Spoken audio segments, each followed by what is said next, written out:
Quelle aventure! Par Claire Saint-Onge. Manuel Cyclade D, page 169.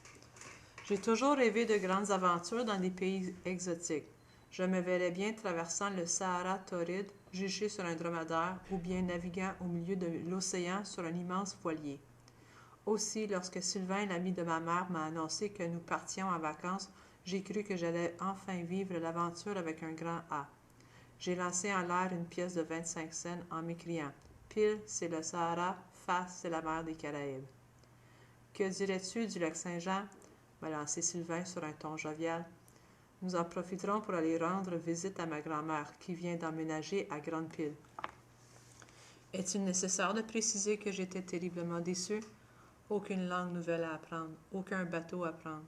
Ma seule consolation a été de savoir que je pouvais inviter François Chen, mon inséparable ami, à participer à cette palpitante aventure familiale. À l'aube du 15 juillet, entassés dans la camionnette chargée jusqu'au plafond, nous étions prêts pour le grand départ. Béatrice, ma mère, qui s'était improvisée navigatrice, avait pris place à côté de son cher conducteur. Elle déployait déjà devant elle l'indispensable carte routière, alors que nous n'avions même pas encore quitté l'entrée du garage.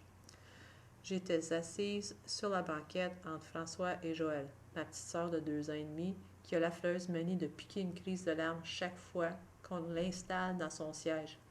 Quant à Sif, mon chien, il avait disparu dans la montagne de bagages. « En route !» s'est écrié Sylvain. « Je parie que nous aurons une journée magnifique. »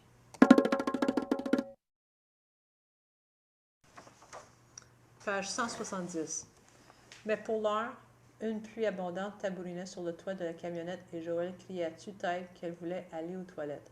François, qui dit toujours le contraire de sa pensée, m'a alors chuchoté à l'oreille « Je crois qu'on va bien s'amuser. » Heureusement, le déluge s'est arrêté subitement vers midi.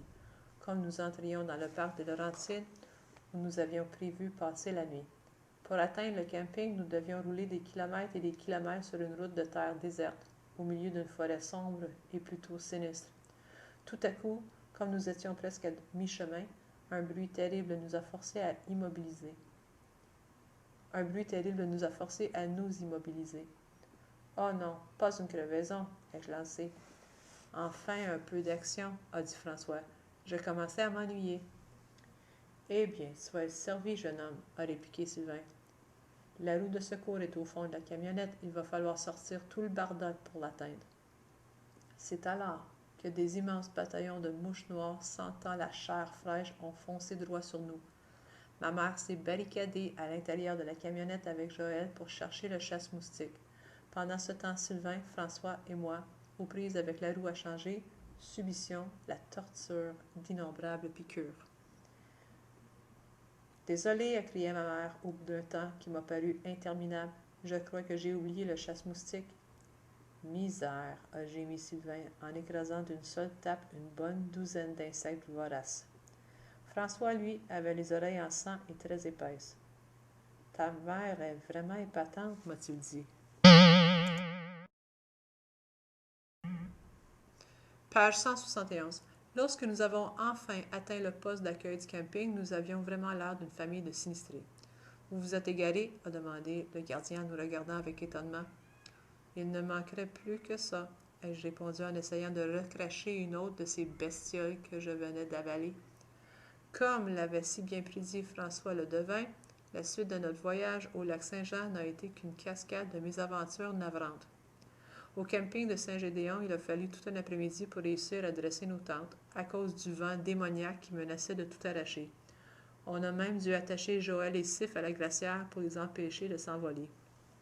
Et puis, lorsque nous sommes arrivés au fameux zoo de Saint-Félicien, il y avait une panne générale. Pas d'électricité, pas de train, pas de visite. Adieu, bisons, zèbres, chevreuils. J'aurais hurlé de rage. Heureusement que François était là pour me remonter le moral. Quel dommage, moi qui avais apporté exprès mon médicament contre l'allergie aux bisons.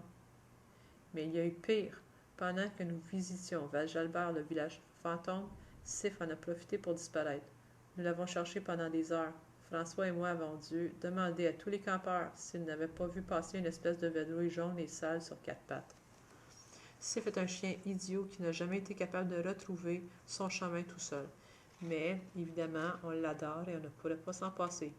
Pas question de quitter Val-Jalbert sans lui. À la tombée de la nuit, nous commencions tous à désespérer quand une odeur suspecte a envahi notre campement. Page 172. Mais ça sent la moufette, s'est écriée ma mère. J'avais allumé ma lampe de poche pour explorer les alentours lorsque j'ai senti une masse chaude, humide et bien puante, tout contre mon dos.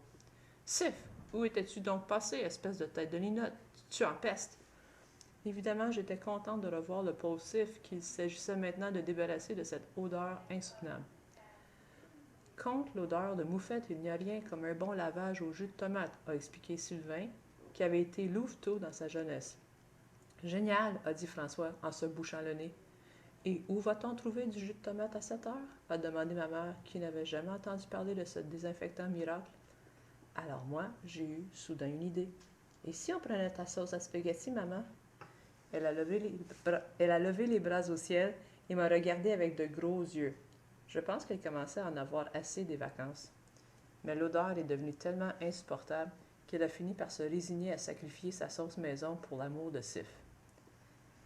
Inutile de dire qu'après 8 jours de problèmes aussi incessants qu'invraisemblables, nous étions tous soulagés de quitter le lac Saint-Jean et de prendre le chemin du retour. Mais il nous restait à rendre visite à la grand-mère de Sylvain, dans ce village au drôle de nom Grande Pile, notre dernière étape. Pendant le trajet, je ne pouvais m'empêcher de penser avec inquiétude à ce qui nous attendait là-bas. La grand-mère Patnaud, une grande dame au sourire malicieux, nous a accueillis chaleureusement dans sa nouvelle maison qui avait au moins 150 ans. Page 173. Après le dîner, elle nous a fait monter à l'étage pour nous montrer nos chambres. Une fois en haut, François a écarquillé les yeux en m'indiquant une mystérieuse trappe dans le plafond. « Un grenier ?» me suis-je exclamé. « Qu'est-ce qu'il peut bien contenir? » « Oh, rien qu'un paquet de vieilleries qui appartenait à un marin, l'aïeul de l'ancien propriétaire, » a dit Mme Patnaud. « Est-ce que je pourrais y monter avec François? »« Mais bien sûr, et prenez tout ce que vous voulez, les enfants. » Le grenier recelait un vrai trésor. Tous les objets personnels du vieux marin étaient là, couverts de poussière. François, qui adore les déguisements, est tombé sur un uniforme d'officier très élégant avec son bicorne. Il a aussi déniché deux vrais hamacs de marin. Moi, je me suis précipitée sur le gros coffre en bois qui contenait des instruments de navigation anciens. Cartes marines, compas, boussole et sextant.